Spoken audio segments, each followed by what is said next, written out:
Supreme court में 16 अप्रैल बुधवार को वक्फ संशोधन को चुनौती देने वाली याचिकाओं पर सुनवाई की गई। इस मुद्दे पर सुनवाई आज यानी गुरुवार को भी जारी रहेगी। इस दौरान सुप्रीम कोर्ट में मौजूद पीठ ने केंद्र सरकार से सवाल किया कि वो हिंदू समुदाय के धार्मिक ट्रस्ट में मुसलमान या गैर हिंदू को जगह देने पर विचार कर रही है। साथ ही पीठ ने कहा है कि वो इस कानून से जुड़ी कुछ धाराओं को लेकर अंतरिम आदेश जारी करने पर विचार कर रही है।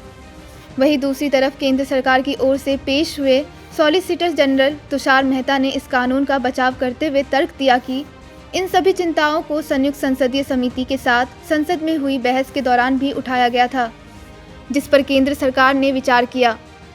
आइए अब ये जानते हैं कि बुधवार को हुई सुनवाई में सुप्रीम कोर्ट ने क्या कहा।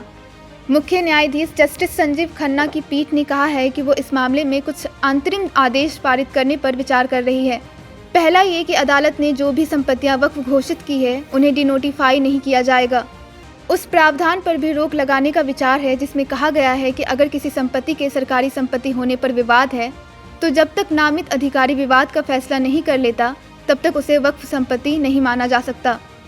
यहाँ तक कि सुप्रीम कोर्ट उस प्रावधान पर भी रोक लगाने पर विचार कर रहा है जिसमें कहा गया है कि वक्फ काउंसिल और वक्फ बोर्ड में 2 सदस्य गैर मुस्लिम होने चाहिए। इसके अलावा जस्टिस संजीव खन्ना ने इस कानून के पारित होने के बाद हुई हिंसा की भी निंदा की है। उन्होंने कहा है कि हिंसा होना बेहद चिंताजनक है।